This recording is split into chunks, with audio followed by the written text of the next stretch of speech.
MLS Aces Podcast. This is your host, Tom Sweezy, and this is Jason Viven. We got episode 299. Jason, it's been 2 weeks. We're going to get back on the weekly schedule of this, but as we did last week, 2 weeks go by, a lot of news happens. How are you feeling personally in the last 2 weeks? I'm feeling like every time we miss a week, there's like 100 moves to then talk about. So, overwhelmed. No, that's a fair. We're gonna talk about our emotions. Now I'm kidding, but like it's completely fair. There are a lot of moves. The MLS summer transfer window technically just opened up in the last few days, so we've been talking about moves, and the window wasn't even like that officially open. So everything moves fast at MLS. We're just strolling into Leagues Cup. I guess not strolling. We're full sprinting in. Look, at the end of the day, right? Like, it's the reason why the summer transfer window is pretty calm over in Europe and stuff. It's because it's their off season, just like our winter episodes are the calmer ones, and we can talk about all these transfers. So we can't talk about every single transfer in depth, how it might impact the team, everything like that. We will do our best to, but there is also, like Jason said, Leagues Cup is here. It is also All-Star Game Week and everything like that. There's a lot of stuff to talk about. But I think to kind of maybe close the door officially on some stuff we have been talking about within the last few episodes, the last few weeks, Copa America is over. That's old news at this point. Congrats to Messi, the lone MLS player to win one of the two major competitions this summer, and also shout out to Spain on their Euros championship as well. But the other, I think, main thing to close the door on here, Gregg Berhalter. Last week, 2 weeks ago, last episode, we decided to really, I guess, just dive in on the U.S. and the failure of Copa America. We're not going to talk about this super long, because if you want to get our thoughts on Gregg and everything like that, go listen to the last two episodes, because we do cover that a lot very early on in the episodes. A lot of U.S. soccer talk. A lot of U.S. soccer chat and a lot of U.S. soccer failure. But Gregg Berhalter is officially out as manager of the USMNT in his 74 matches in charge of the U.S. Berhalter finished with a pretty decent record of 44 wins, 13 draws, and 17 losses. He won 2 CONCACAF Nation League titles and a Gold Cup title as well. I'm not going to read through some of these other stats that I've written down here. Pretty much what ultimately I think comes from this is Gregg performed well against the teams he should have, against the teams that were maybe of a very equal or upper echelon in the global soccer global soccer scene. He did not get the boys performing up to that level. A majority of our quote unquote big wins were all against Mexico. So Gregg is out. I am okay. Well, Iran technically is one of the other big wins, but we're not going to talk about it. The U.S. job is open. We've seen the rumors early on after the Gregg announcement. It was Jurgen Klopp. He has already respectfully, it's been thrown out there a lot, said he's no longer interested in the position or not interested in the position, whatever. Mauricio Pochettino, another big name that is out there. Apparently, there's rumors that Matt Crocker and U.S. Soccer are interested in a international global name for the job, which I like, but you're also obviously hearing a lot of the strong ties of MLS names like a Steve Cherundolo, Wilfred Nancy, and others. Jason, where would you like to see it? I have been hearing Vieira as well, which is like the international name, which I guess that falls into that, yeah. And I've heard Southgate, but I feel like that was just because they fired Southgate in England, and his name was in the news. No, I'm not saying either of those people I want. Okay, I think personally, I know they or a large chunk of people are afraid of MLS hire, but I think Wilfred Nancy, if he were to accept it, would be I would be pretty excited about, or I could get. I don't know. There's so much we need this level of coach, or we need, someone with this amount of experience, or Jurgen Klopp or Pochettino. And it's like, sometimes we're just like unrealistic. Sometimes, most of the time. All the time. Like, I don't know. I'm glad I'm not the one in charge, because no matter what, there's going to be people upset. Yeah. There's going to be no winning with the U.S. soccer fandom. Like, No. there's going to be people who are like, the domestic hire should be the one. The international hire should. Yeah, and that's the thing. I've seen like, Rafa Benitez or like No, yeah. Pochettino. I don't know. I'm just throwing out names, but I've seen people who are just like, we should definitely get Pochettino. It's like, okay, maybe, like, if that's even possible, right? Like, this guy just came off of a pretty good season at Chelsea, where a lot of people, myself included, were pretty surprised that he is not there anymore. So I'm sure he could get a pretty decent club job. But then, like, there's the people who are like, if it's Cherundolo, like, that's the worst thing to ever happen in the world. And I'm like, all right. Is it? Like, LAFC have been arguably the best team, like, consistently over the last 2-3 seasons as he's been in charge. Whoever comes in is going to be obviously like under a microscope a lot. And I just want to be able to say, like, I can actually watch the team and feel like there's a very clear tactical way that they want to play, or how are you going to play against a team that is, on paper, a more talented team. And I think that's like one of the biggest drawbacks that we talked about with Gregg was like, he's too friendly, which at times was a really good thing. But it's not necessarily a bad thing, but you need to also have that. Sometimes you got to put the guy on the bench that is maybe one of your better players that isn't playing well, and that wasn't something I don't think we got a lot of with Gregg. And I think it kind of like boiled over in Copa, but I think we need a coach that's like, I'm still fine with the vibes being great, man. I like when the vibes around the team, the players are good. But I want a coach who's going to hold the players accountable as well. And I don't feel like our players are held as nearly as much accountable as Gregg was. And I think and I like positive vibes, and I like holding players accountable and keeping players up to that level, because they deservedly should be held up to a certain level, a lot of these guys.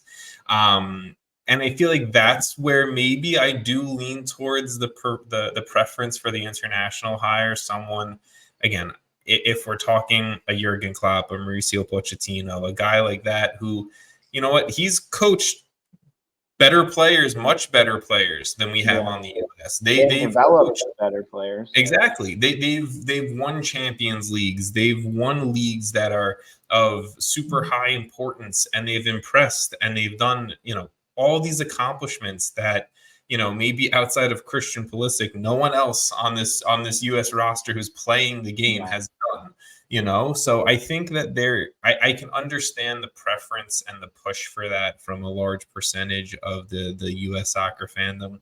Again, Wilfried Nancy, maybe this is a hot take, maybe not, I don't know. I'd prefer him over Patrick Vieira. In all honesty, me too. Easily. Outside has not been that great with his clubs after MLS, okay? It has not been great. And even with NYCFC, this is coming from an NYCFC fan. Vieira did not do great in the beginning, and towards the end, he kind of was meh as well. Like, he had a good stretch with NYCFC, and they were playing pretty soccer, but I don't know. I'm okay with Pochettino. I would have loved Klopp. I'm okay with the try to swing for the home run. But if ultimately it ends up with a Nancy, a Cherundolo, honestly, I would be slightly disappointed in that, but I would also still get it and be okay with it. I never really thought Klopp was going to say yes, just from what he said when he left Liverpool and all that. But I do think, like, just getting someone international might not be like the best thing. Like, well, it's also just, we need someone who's willing, like, not that an international manager can't learn MLS and but we need someone who's very open to both the European players and MLS players. And obviously this is an MLS podcast. we're probably bigger fans of MLS, a lot of U.S. soccer fans, but it's a very good league, and people that aren't able to kind of like see that are only holding the whole federation back, and whether that's a fan or whether that's a person in the front office of U.S. soccer, like it matters that you can see where the league has gone and how it's grown and how other countries are using MLS players in Copa America and succeeding with MLS players. And it doesn't have to be this all or nothing thing. I'm not saying stop bringing in Tyler Adams or something and elect for, but my point is, it's like, be more open, because I feel like we got to a point where it was not that open. I agree. And I'm going to drop the conversation here just in the sense of I don't want to go on 20 minutes of the U.S. We've done it the last 2 episodes. Yeah. Go back, listen to I'm good. I've said my piece. Jason's like, I got to keep now. I'm kidding. Yes, I think I'm happy Berhalter is out. It does not mean Berhalter was a bad manager for the U.S. It just means I think he got us to base level. Now we need to take it up a notch, and let's hope the next manager, whoever it is, and we'll talk about it once it's announced. We should thank Gregg Berhalter, first of all, just in general. Like, people should be like, wow, what a great job he did. Obviously, it didn't end perfectly, but the amount of – do we have Balogun and Dest and guys like that without him? I don't know. Are we back to a World Cup and making it out of a group stage without him? Maybe not. I don't know. I think it's just like the failure to make the World Cup not too long ago. We had all these angry feelings about Michael and Josie and Brad Guzan and all these guys. We got over it. We calmed down. We'll get over the Gregg Berhalter hate and anger that we have right now. And I'm not saying we as in me. I'm saying me. I don't feel like you're part of that. No, I'm just speaking for U.S. soccer, and hopefully this is the sentiment around it, that in a few years and some time, once things calm down from all of the Copa America fallout, that Gregg will get his flowers. We played a competitive game against Netherlands in the World Cup. Yeah, we did. So, you know what? We drew England, and football might be coming home, and Southgate's coming on over. But we'll talk about that at a different time. Let's turn back to Major League Soccer, and it is now official. The roster rules have changed starting this upcoming currently summer transfer window. I'm going to run through it really quickly. So all Major League Soccer rosters can now feature 6 what they're calling prime roster spots. Clubs can either choose to have 3 designated players, like we've always had, along with 2 U22 players, or along with 3 U22 players, or 2 designated players along with 4 U22 players, and up to $2 million in general allocation money. The 4 rosters have to be solidified at the end of each window, and with league rules and league standards, each MLS club must announce to the league the path that they want to take. So I do like that. It kind of holds them accountable for what they want to do, and it's not just bouncing players around with all these tags. Also, the additional rule that I don't think was announced by The Athletic a few months ago is clubs can now also convert up to $3 million in total transfer revenues to general allocation money without any restrictions around that. The previous number was 1.2 million, so that's a nice hefty increase in that as well for clubs. Jason, anything that you want to say about this? I know we talked about this a few months ago. I think it's good. It allows clubs to spend more. We're going to see so much GAM getting moved around. What is the new price of GAM? It is no longer 75. What is $1 of GAM worth? I think it's cool. I think I like the changes. I still am hoping for a fourth DP, or I guess this would be a 7th prime roster spot. But I don't know. They're taking steps slowly to increase salary, I guess, and income and whatever. So I see some people complaining about it in the sense of you're still gonna have owners that aren't super eager, just doing the 2 DPs with 4 U22 spots, right? And I agree. I think you'll still see the owners that don't want to spend the cash normally not spend the but cash. what American sport doesn't have, or what sport in general doesn't have that, right? True. Like, I agree with that. Like obviously, like in the NBA and I'm not actually sure how the NFL does it and stuff, but I think like for sure. in the NBA, it's like if you want to go into in baseball too, the luxury tax or whatever. Like some owners do, some don't, and it's just you kind of live with what you have. But like what sport doesn't have owners who are like, that's how people win championships, I guess. Investment. Exactly. And look, you also have the teams that will ride a hot, perfect scenario. They maybe didn't spend all the money, but it's the veterans. Columbus is like what, ninth or something? What'd you say? Columbus is like ninth in total Columbus paid or something. I think exactly. The Fire, I'll tell you what, are near the top, and it is not working. So yes, hopefully that contract's off your books soon enough.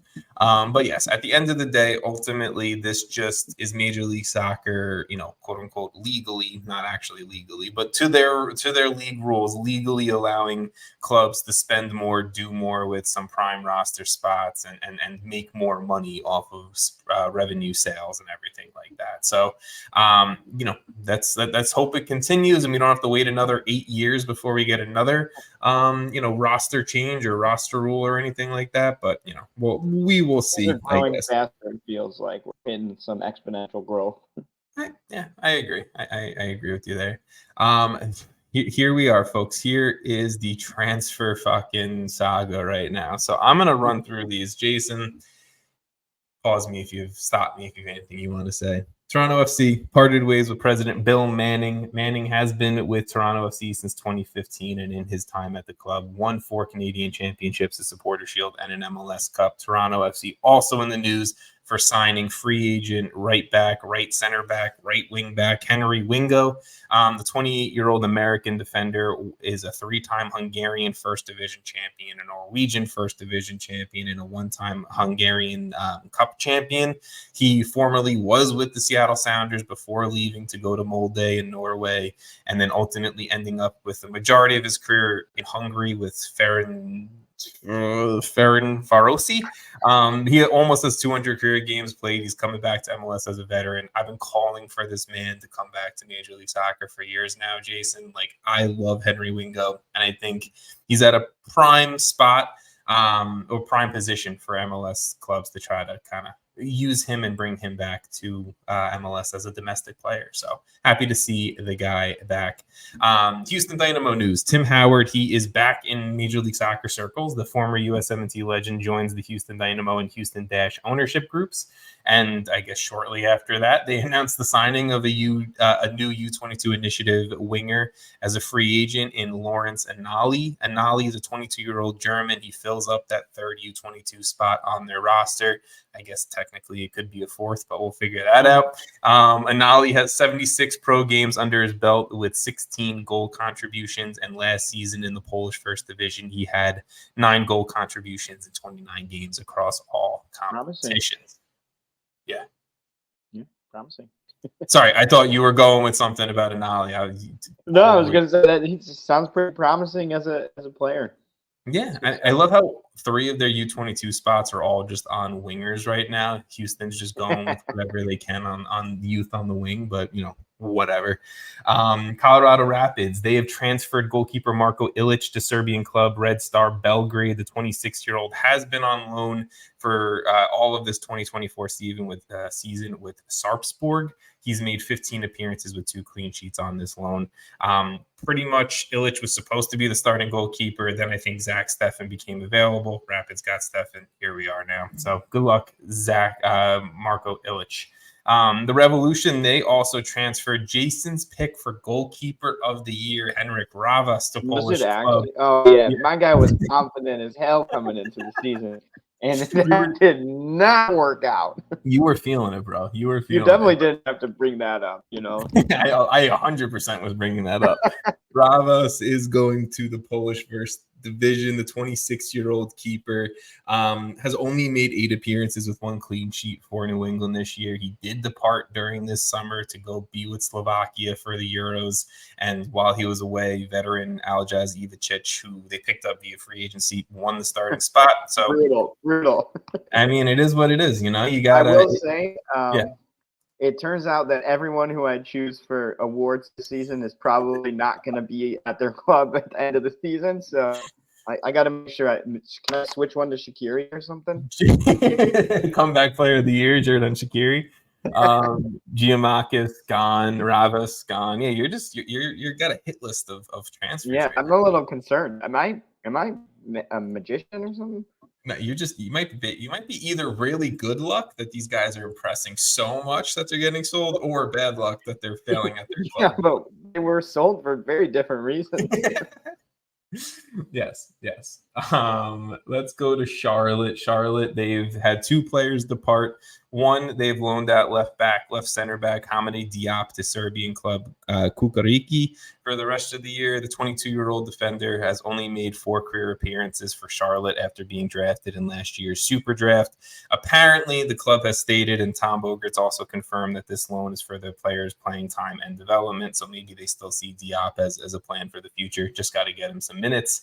The other player gone is central midfielder Scott Arfield, who Charlotte transferred to Bolton Wanderers in the English Football League One. The 35-year-old joined Charlotte last summer as a free agent, and in his 33 games with the club has only scored 3 times. And he's had a really bad red card a few weeks ago, and I don't think it's ever worked out for Scott Arfield. So Charlotte cutting some fat there. LA Galaxy, they signed 24-year-old central midfielder Isaiah Parente from their MLS Next Pro side, Ventura County FC.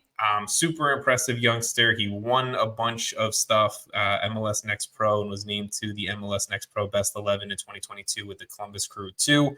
So I was surprised when Columbus let him go, because he kind of seemed that he was on like that Sean Zawadzki, Mo Farsi, Patrick Schulte level. But Parente was signed with the Galaxy's MLS Next Pro side, impressed there.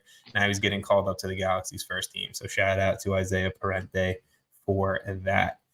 Montreal, they are adding some wingback depth. They signed 20-year-old right wingback David Bourgage as a free agent, most recently spending time with Spal in Italy, never featuring for their senior team though. So last season he went on loan to the Polish second division, where he played well, was a starter, and helped the club get promoted to the Polish first division. They also signed 26-year-old left wing back Tom Pierce as a free agent. Pierce most recently with Wigan Athletic in the English third division. And last season with Wigan, 2 goals, 4 assists in 28 games. He's won the English League One before with Wigan during the 2021-2022 season. A veteran English player who's kind of just looks like he's coming in as a depth piece to Montreal's side there. Major League Soccer, Real Salt Lake, they dropped some news regarding star striker Cristian Arango. They have suspended Arango. At the point of the suspension was a 4-game suspension for violating the league's anti-harassment policy, even though no other information has come out about what he exactly did. He is suspended for 4 games. That included RSL's last 2 games before this break. That includes the MLS All-Star game that is tomorrow night.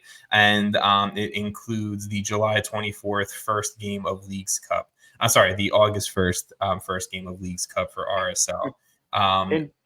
Yeah, go ahead. Including the All-Star game and the suspension is one of the funniest things I've ever seen. I will say that. It's just ridiculous.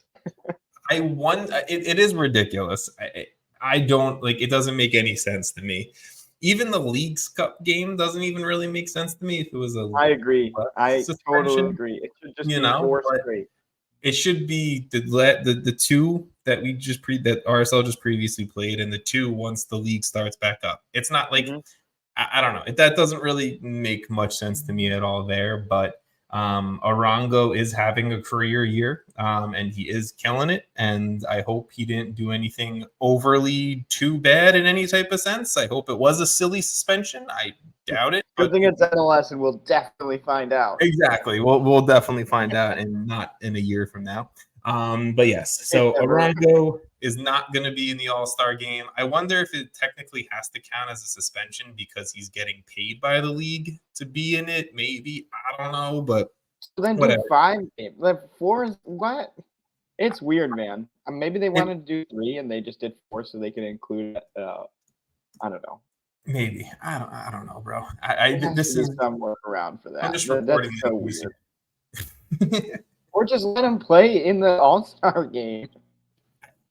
Yeah, maybe fine them for the All-Star game and suspend them for I don't know. It doesn't make sense. Again, it could all make sense if Major League Soccer just wants to drop the information of what he did, but whatever. RSL also made some news this past week in signing U.S. Winger Benji Michel as a free agent.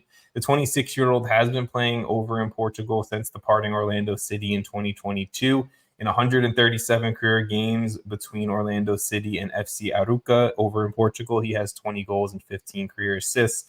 Last season, he was coming back from a major Achilles injury, and he only finished with 6 appearances, totaling like 100 minutes for Arouca.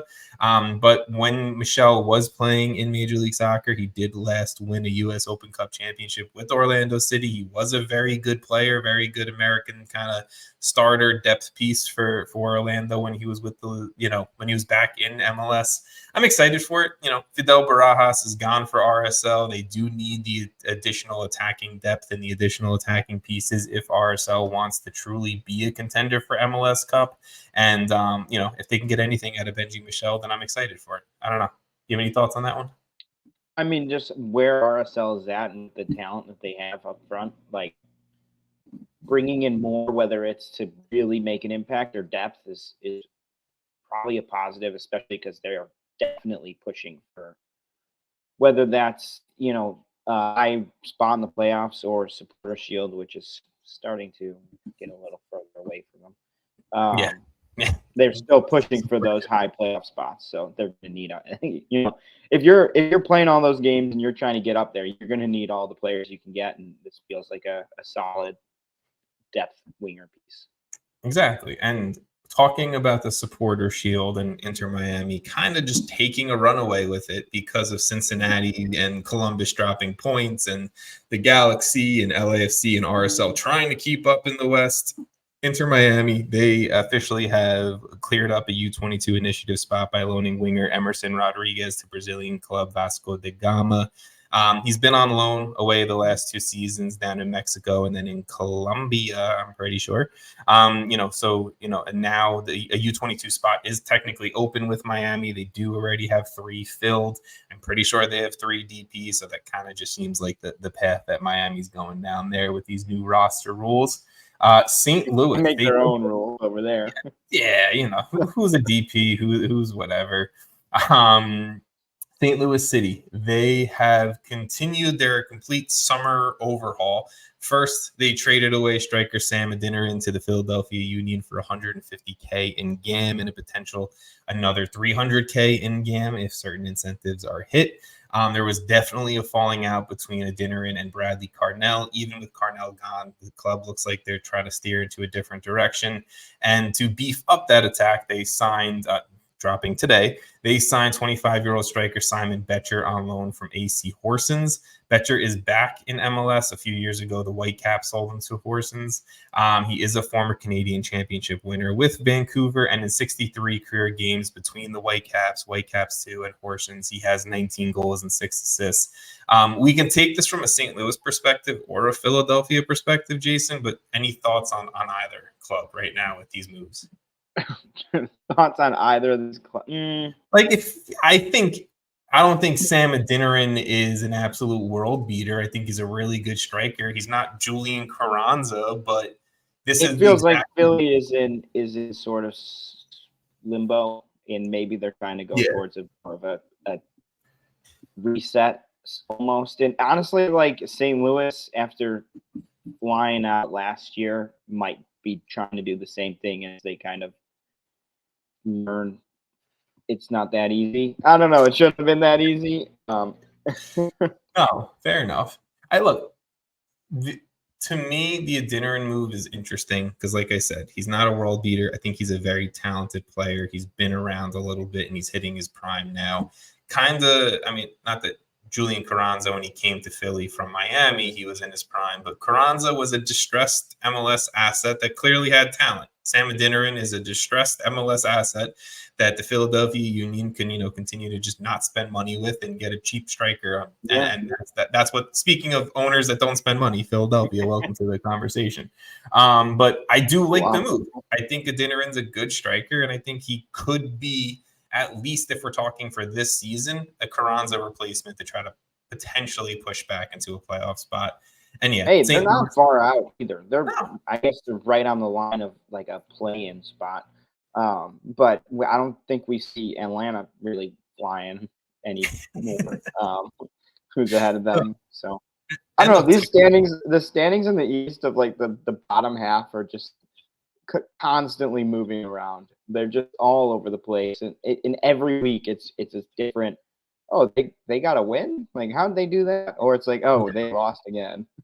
The battle for any of them. The battle for 6 through 11 in the East, I think in the West too, but in the East especially, is going to be very interesting once we get towards like the last 2-3 weeks of the season for sure. Yeah. But yeah, Philly, I think they definitely much have the talent to be in a playoff spot, but they haven't put it together this year. Ty Baribo has been scoring a ton in recent time for Philly. Daniel Gazdag is looking good again. If they can get Michel Ure playing to any kind of starter quality level, then I think Philly's back in the picture.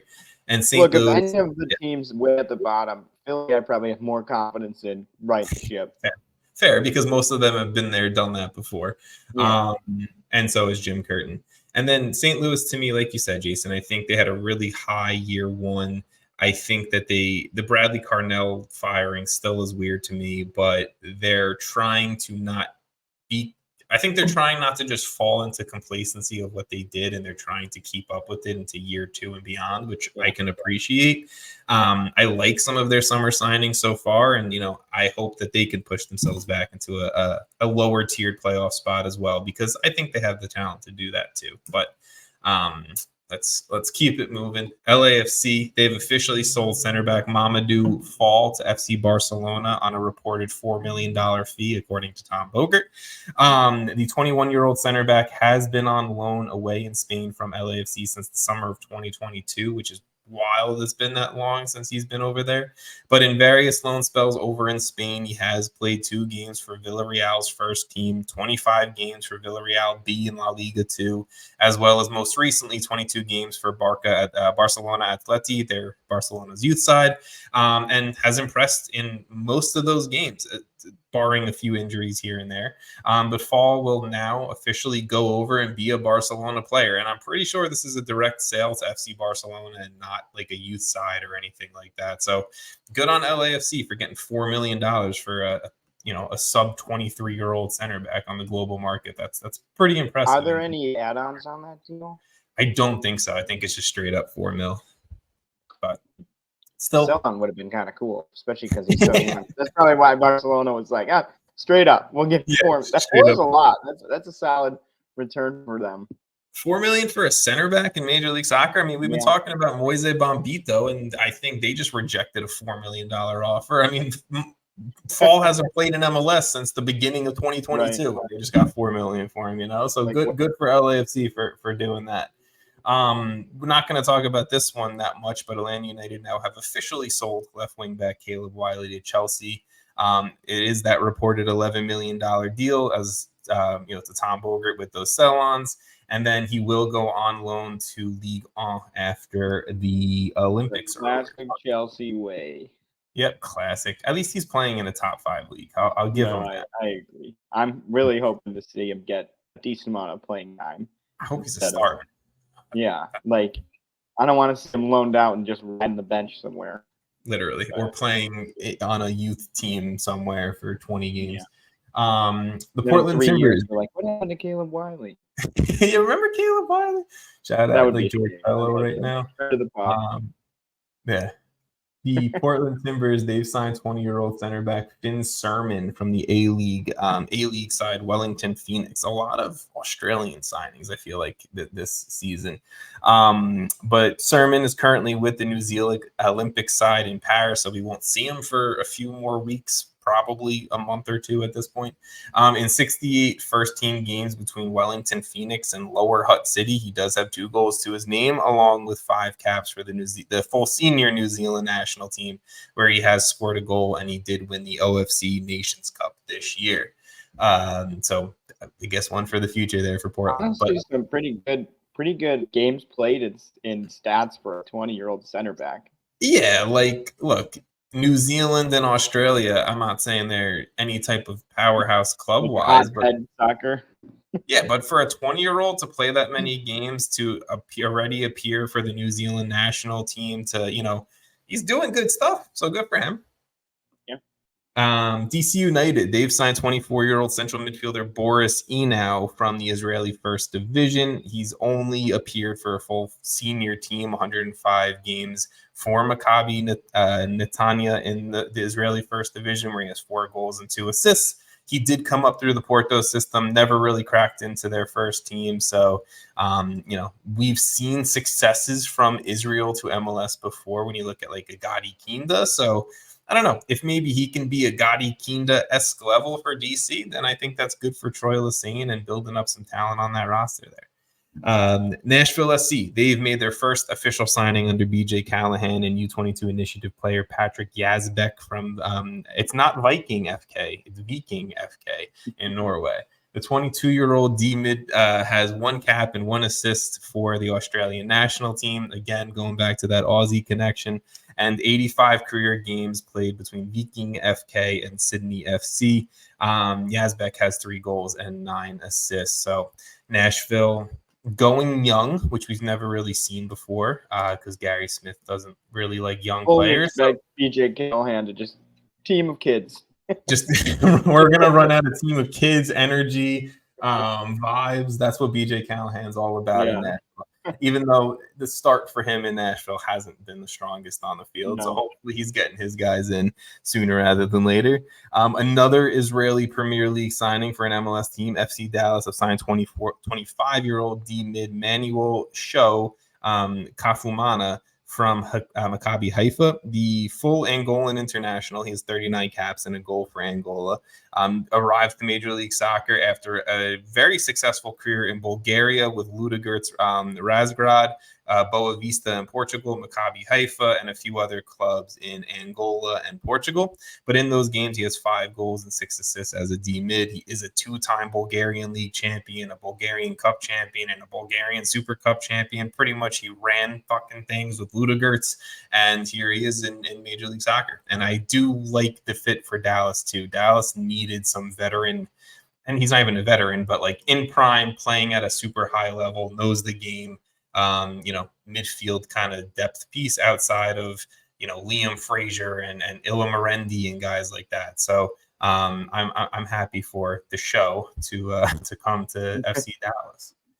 We like a Dallas spending money.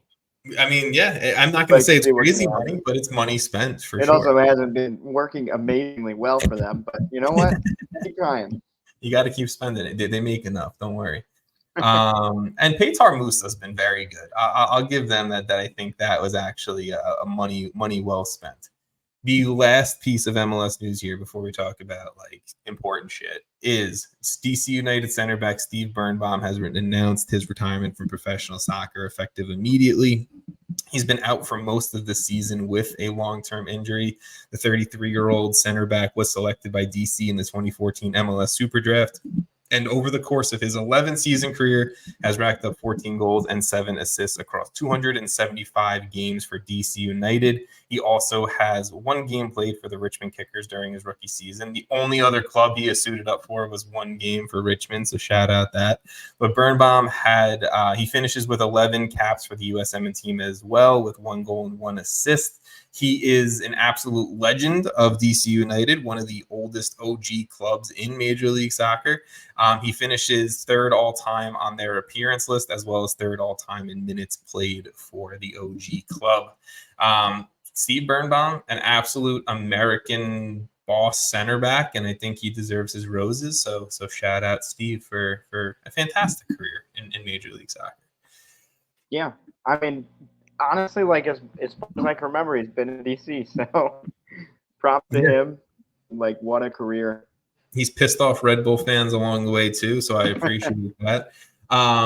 Jason, All-Star game is here. Is that your game of the week, or we're not done with the episode? I mean, I pulled up the Leagues Cup games, but we'll just go with the All-Star game. Actually, you know what? People are probably listening to this on Wednesday or Thursday. So that's a bummer because we have the skills challenge tonight. Yeah, very excited for that. And I think that will be very fun. So hopefully the listeners will have watched that when they hear this and say, you know what, you were right. It was great. Yeah. No, look, the Skills Cup challenge, I think the goalkeeper challenge, like we're into that. It's always fun, right? Because it's just like it brings a different element to soccer that you don't see anywhere else globally. I don't love, again, the same conversation I feel like we've had the last few years. I'm not going down the rabbit hole. I don't love it's against Liga MX All-Stars. I get it. Mexico, America, soccer, money, blah, blah, blah. Cool. But I think it is a special showing of the talent and kind of just having fun in a way and celebrating the fans too. And it's somewhat casual. Like the skills whole thing is like there's people on the field. It's pretty chill. Everyone seems to be having a good time. So I think it's just the vibes are high. good vibes, high, good vibes right now. And yeah, look, the MLS All-Stars this year, we've had a lot of players in and out, announced from the team, leaving the team due to injury or the Olympics or whatever.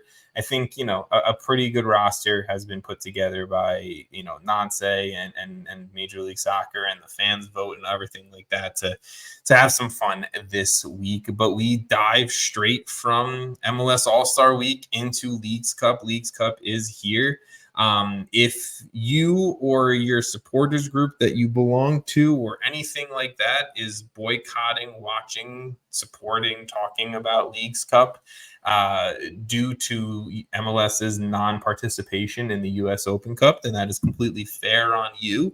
That's fine. I support you in doing that, but I will be watching Leagues Cup. It was fun last year. Sorry to say and sorry to disappoint probably someone who just heard that come out of my mouth. Disappointed myself a little bit with that too, but it's fine. Leagues Cup is here. Leagues Cup was a ton of fun. I think last year it was almost amplified due to the arrival of Lionel Messi. But I think this year we have some fun groups. We have some fun storylines in some of these groups. Is there I'm not going to read through all the groups because there's a shit ton, but Jason, is there a group that you look at right now that you're like, this could be a fun storyline, fun matchups, fun player to watch in that group, whatever it may be? I think Miami, Puebla, and Tigres is a pretty solid group just from a sheer firepower and popularity, I guess I would say. I mean, Tigres is one of the biggest clubs in Mexico. Obviously, Miami is pretty massive right now. Hopefully, I don't know. Have we heard anything about the injury of Messi? Like, hopefully, he's coming back. I don't know. It's like months. He's obviously not playing in the All-Star game or doing any of that, which I'm sure MLS is pissed about. But yeah, no, I have not heard anything. I know he was going to be out for a few weeks after the Copa America final, so I don't know anything past that. I'm pretty sure they're keeping it hush hush. Well, either way, I think it'll be. I personally find it pretty fun. I think having a basically 1 to 3 games every single night is pretty fun. I'm assuming they have a similar schedule as it was. But. Yeah, I'm looking. I mean, Friday night there's going to be 5 games played. There's going to be Saturday. There's some Tuesday. Like 8 games. Yeah, there's going to be games like almost not nightly, but there's going to be a lot of games played. Well, it's like each match day is like 3 days, right, of games. Yeah. So you have like 3 days, day off, 3 days or whatever. But I'm okay with that. Either way, I'm excited. I think we talked about it a little before, but like I feel like the way this tournament started is really what leaves a bad taste in people's mouths and the way it's gone. Yeah. But the soccer itself has been fun. I'm not, like super anti-Leagues Cup. I mean, it's annoying. I like the US Open Cup, but here we are. Exactly. I'm not going to be able to change it. So literally, here we are. Me saying yes or no one's going to care. I'm going to just pick a group that I think has some fun storylines. It is the West 2 group. Galaxy, San Jose Earthquakes, and Chivas Guadalajara. Chivas Guadalajara is obviously a legendary club in Mexico. Galaxy. You just want to see how many goals San Jose is going to allow. Well, I was going to give San Jose a little credit and say they're an older club in U.S. soccer circles and in MLS, and Galaxy, obviously, one of the most legendary clubs in Major League Soccer. But Chivas does have 2 players that L.A. and San Jose are familiar with, Cade Cowell and Javier Chicharito Hernandez. Right. So there is obviously connections there. I'm sure that totally wasn't rigged in any kind of way for this to happen. But I think there could be some fun storylines, players coming back to places that they previously played at and having some fun. I'm also looking at the West 7, LAFC, Vancouver, and Club Tijuana. Vancouver gets smoked by LAFC every single time they play. It's one of my favorite things to just pay attention to every single time. Oh, no. I am a big Vanni Sartini guy. I want to see Vancouver do well.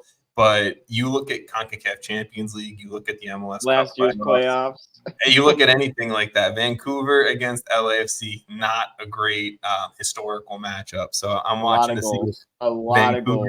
Can Vancouver turn it around against LAFC? That's what I'm paying attention to. I'm loving the fact that they decided to switch the Fires Conference.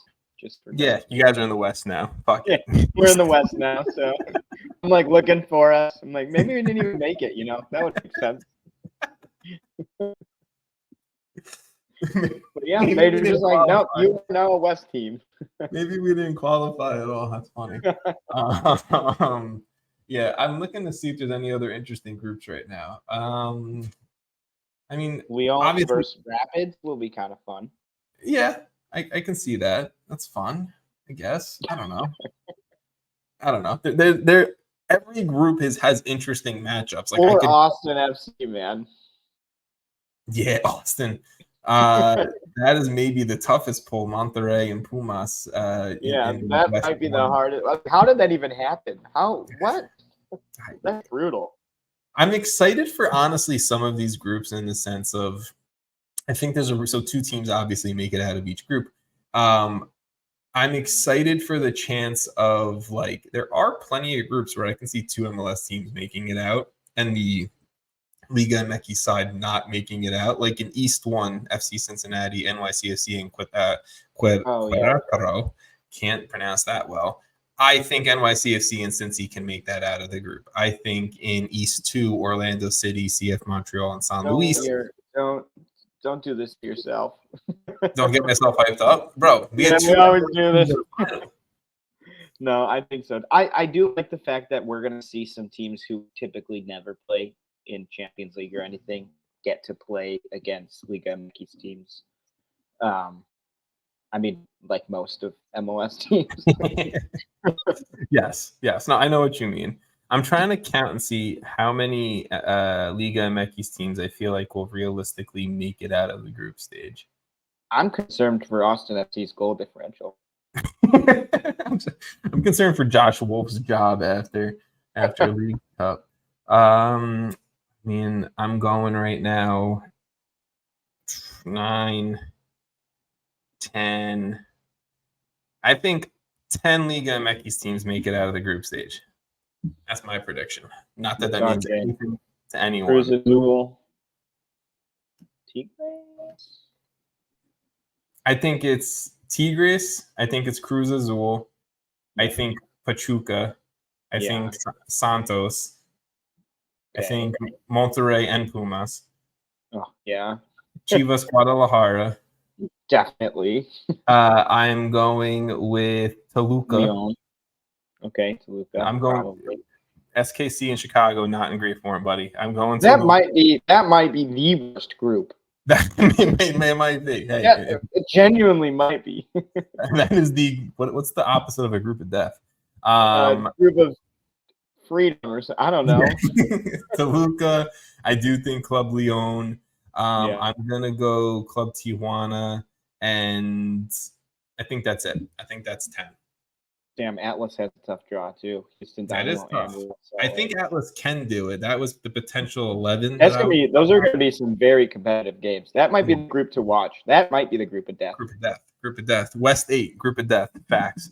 And then if you are a Columbus Crew or a Club America fan, you guys don't have to worry. You get the automatic bid to the move whatever by. That's what I meant, to the round of 32 as league winners there. Jason, let's finish up this episode. Anything else that you feel like we need to mention, haven't talked about as we go into the All-Star break, the Leagues Cup break, and everything like that? I don't know, man. I'm excited to watch the All-Star action this week. I guess we'll talk about that and Leagues Cup next up. So I don't know. Not much to add this week. I could do like a Leagues Cup game of the match day, but there's just so many games to go through. And Look, I don't really. No, I'll do one. Give it to me. Some of these are not great. I'll probably say. Oh man, there are not a lot of good ones on the first day. No, the first match day really is rough. Not yeah, what?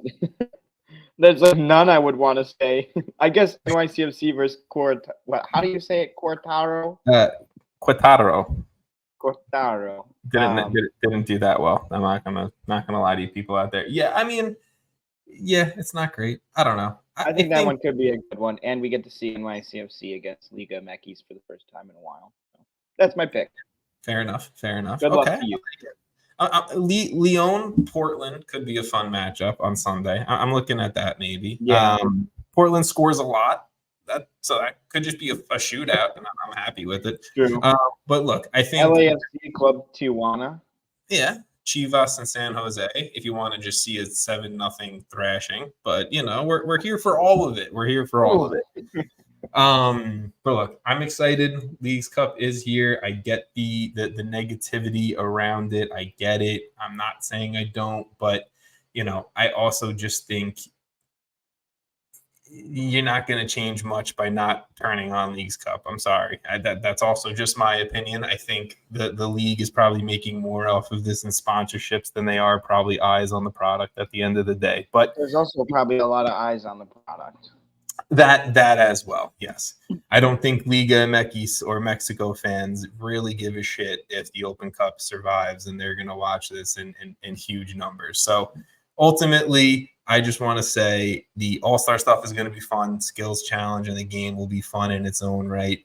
I think that this Leagues Cup is going to bring some excitement, maybe bounce a couple seasons in different directions once the competition's over, and we'll see who can kind of right the ship after that. But Jason and I will be back next week. I promise we will be back next week for episode 300.